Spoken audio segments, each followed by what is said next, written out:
Everyone, my name is Alyssa and welcome to my asynchronous session. Today I'll be showing everyone how I make dumplings. Okay, so these are the approximate amount of ingredients that you're going to need for dumplings today.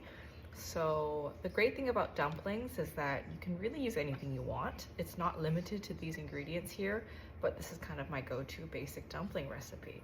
So I have ground pork, maybe about half a pound.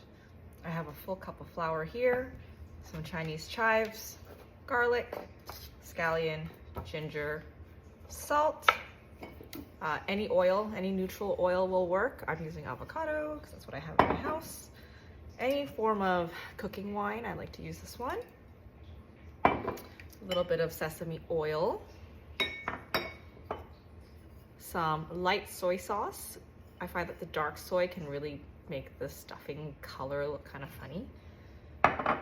And then as a cheat, I like to use 13 spice. This is not the correct packaging. I buy mine from my local TNT and it's only $2 for like a little box. And this is really great. I use this in pretty much everything that I make that's related to Chinese cooking. And then finally, some sugar. So I'm going to start off and put all the ingredients to the side. We're gonna start off with making the dough because that will be needing some time to rest. So here we go. So with making dumpling dough, you don't have to make this from scratch. You can buy it from the store as well, but since I grew up making dumplings since I was a young child, this is something that I prefer to do. I just think the texture is much better and it's a super simple recipe. So here I just have a cup of all-purpose flour, and in there you're gonna add just a pinch of salt. So I'm just gonna put a little pinch like that.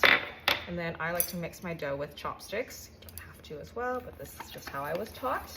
I'm gonna fluff up the flour a little bit, and then I'm going to grab some cold water. That is the key. So if you mix this dough here with cold water, you'll have a slightly more firm dough, which is good for making dumplings. And if you use hot water, you'll make a super soft dough, which is better for making steamed buns. So I'm gonna eyeball the water here, and you just wanna stir it in until you get these little clumps right here. Okay, and then once you get a good amount of clumping, you're going to remove this little clumped ball of dough from your bucket here. And I am going to just start kneading it in the bowl.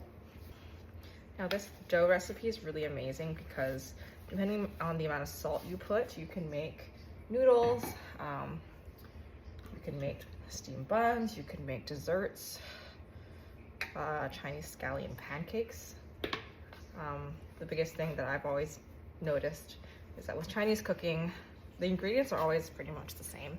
It's just like slightly varying amounts. So now I'm just gonna take the dough here, knead it like so for about, there's no set amount of time. It depends on the size of your dough. Mine is quite small, so it shouldn't take too long. I am going to be kneading this until it feels less lumpy. So it's almost there. Once it is kneaded out, so you're gonna have to do this a few times. So once it looks like I've got a nice little ball of dough here, I'm going to flip it over like this, make a nice little round shape, put it back into my bowl, and cover it with a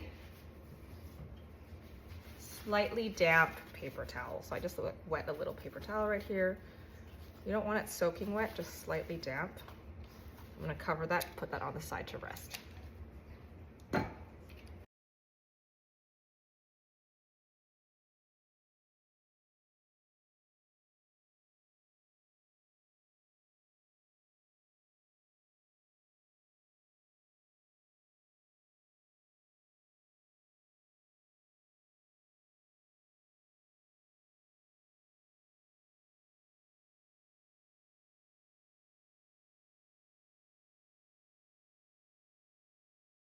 Okay, so now I'm gonna check on my dough. I'm gonna just give it a little poke. You can see that it's kind of still retaining the shape. It's quite soft. I will give it another quick knead. So I'm going to sprinkle a little bit of flour on my cutting board. Take my little dough ball out and just press down. So you can see it's much softer than earlier. So I'm going to give it another good knead. And then once it kind of looks nice and round, you can put it back in your little mixing bowl to rest a little bit longer. Remember to put your wet paper towel over it so that will continue to rest for a few more minutes on the side. So now what we are going to do is we are going to make the stuffing. So when you're making the stuffing, you're going to want to use a large bowl. I'm just going to speed this up. You want to add in your aromatics, so your ginger, garlic, and your scallion all into your pork, and then you want to add in your salt, oil, sesame oil, soy sauce, 13 spice, and chives. And then once you're happy with the combination of seasonings, you want to add in water. So you want to stir in enough water so that your stuffing will have a very nice juicy bite when you finally cook them.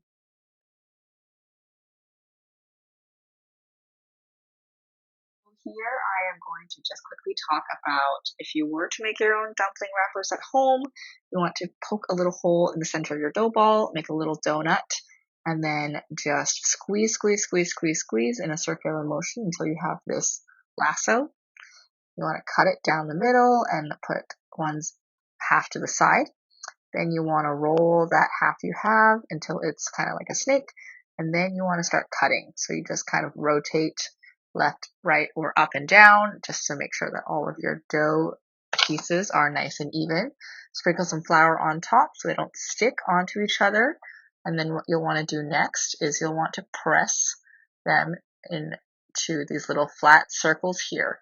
So what that will do is that will make it much easier for you to roll these eventually.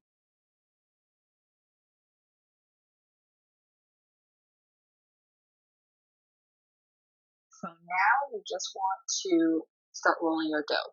So you want to move one of your hands in an up-down motion and the other hand in a left-right round circular motion. Back and forth, and you only want to roll on the edges. So you want to leave the center a little bit thicker so it has enough support to hold all of your filling inside your dumpling.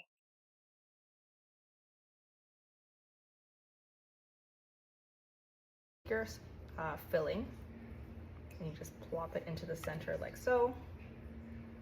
And at the beginning you can do a smaller one, but what I like to do is find the two longest pieces of the dumpling, pull the top and bottom a little bit, and press them together right away. So now you get this kind of cannoli looking shape. And then what I like to do is I like to actually pinch. So I'll push this corner in and pinch this bottom bit here. And then I use my nail and I pinch in the sides one by one. And then the other side, same thing. So I push this lip forward like so, and I just pinch them in. Now this is a very traditional old style dumpling. This was what was passed down to me by my grandmother. Find the two long pieces, pinch at the top. Then you want to find the smaller half, build this forward, and then just push this piece in and make a little fold. That final little corner, just push it in and pinch it in. And if you can't pinch your dumplings like this, do not worry. You don't have to make these pleats. You can also just fold the dumpling.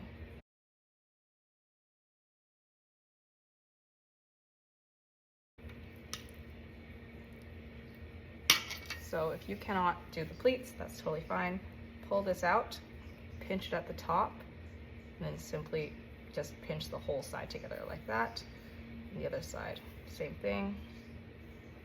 Just want to pinch the whole thing together like so, and then use your hands and tighten it. So here is my tray of dumplings. As you can see, I made 11 dumplings with that little piece of dough I had, and they are now ready to be cooked, frozen. You can either boil, deep fry, pan fry, any way you like. Thank you all for joining me and watching my dumpling making tutorial. I hope you all give this a try and have some fun with it.